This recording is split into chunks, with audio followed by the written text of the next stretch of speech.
everyone, this is Pablo back out with another YouTube speech, and we just had another video about facial expressions and how they can be interpreted. And actually, I just filmed that one like an hour, half hour ago. But I thought a few more things, so I decided to make this video, and you can probably see eye movements easy on this one, because last one I was talking about how you communicate with your eyes, so yeah, you can see my eyebrows and stuff. So I can kind of see okay, people are trying to smile at me with their eyebrows are like this. You move the eyebrows like this. I was trying to show that in the other video, but now you can kind of see. I'm hey, how you doing?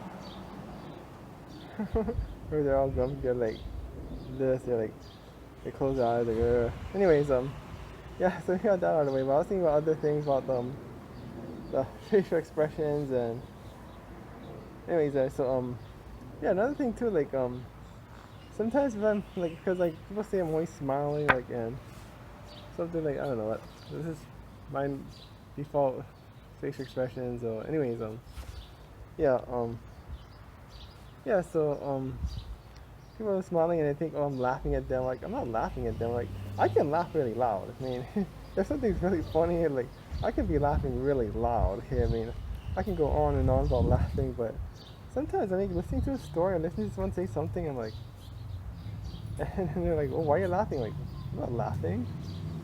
Just because I look like I might be smiling doesn't mean I'm laughing at something. I think one time someone told me something serious happened to another person. I'm why are you laughing? Laughing? Eh?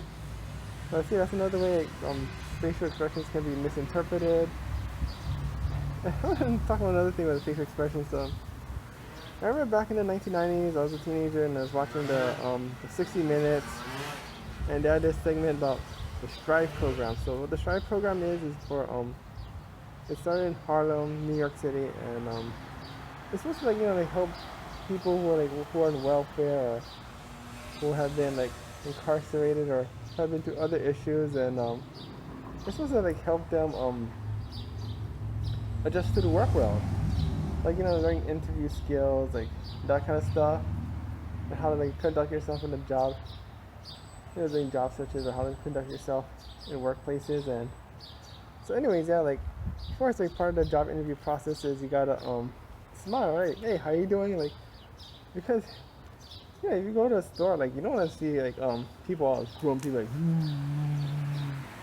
yeah, you see people like that, oh, I don't want to shop there. These people don't even like me, it makes me feel not welcome. So it's hey, how you doing, man? Welcome to the store. Anyways, that. Right? So of course, you think about Harlem, right? It's a low-income area, and at that time, in the 1990s, it's crime was starting to go down, but it was still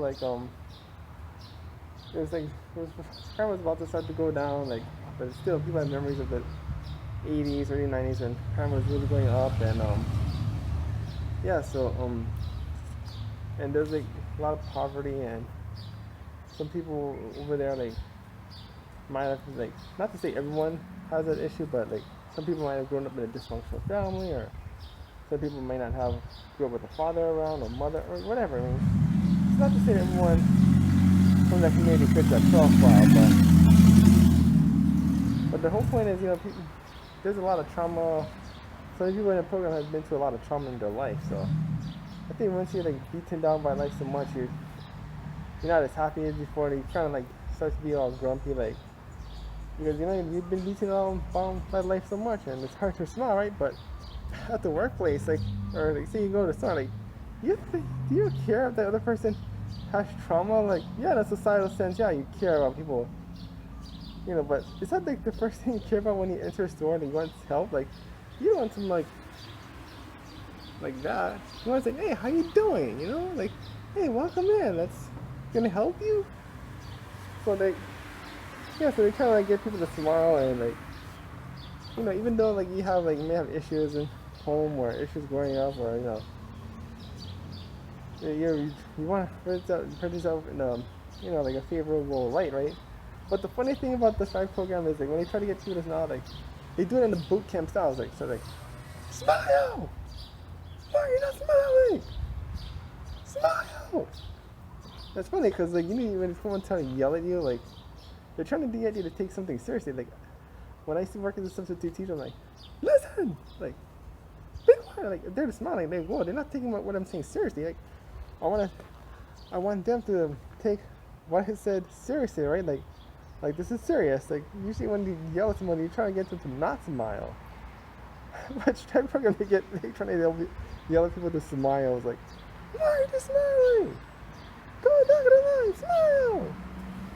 I thought that was pretty funny. Like, but it was funny because like nothing too about it. I was like a teenager when I'm watching it. My dad was watching it at the same time too. And I was like, yeah, my dad took it more seriously. Hey, no Pablo. Like, hey, this is serious. Like you shouldn't be like in the real world soon. You gotta have to find a job and you gotta be like you gotta present yourself in a favorable light. Like even later on, I'm trying to find a job, and my dad's like, "Hey, remember what we saw from 60 Minutes? You know, you gotta like present yourself in a certain way, and you know, like you know what I mean? Like it's totally trying to get me to take it more seriously when versus when I was watching it and getting people to smile and.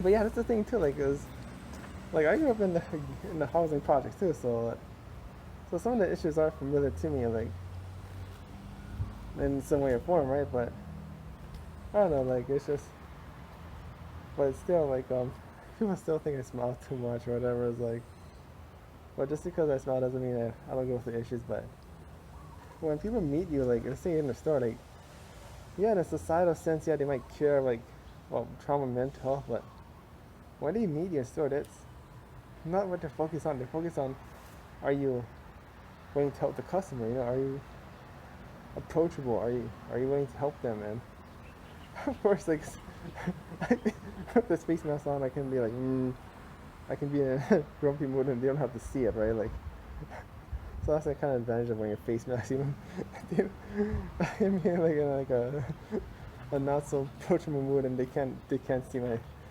facial expressions. Like if I'm like grumpy, they don't have to see me. But also like too like the advantage of having this mask on is if there's someone saying something ridiculous and they're not gonna see me laughing, or they're not gonna see me like trying not to laugh. You know, like that's an advantage right there. Like sometimes there's customers come in and have like ridiculous demands. I'm like listening and I'm like if I'm listening and like I'll be trying not to laugh, yeah, but then that might antagonize the customer some more. Like this is serious. They get mad like if I'm laughing, so I can kind of hide it with like without this face mask on. So that's kind of like an advantage of it. So that's why like in a way it's good to have this face mask on, even though like people are getting tired of wearing masks and that sort of thing. But I think I keep my face mask on a little while so I can hide my facial expressions and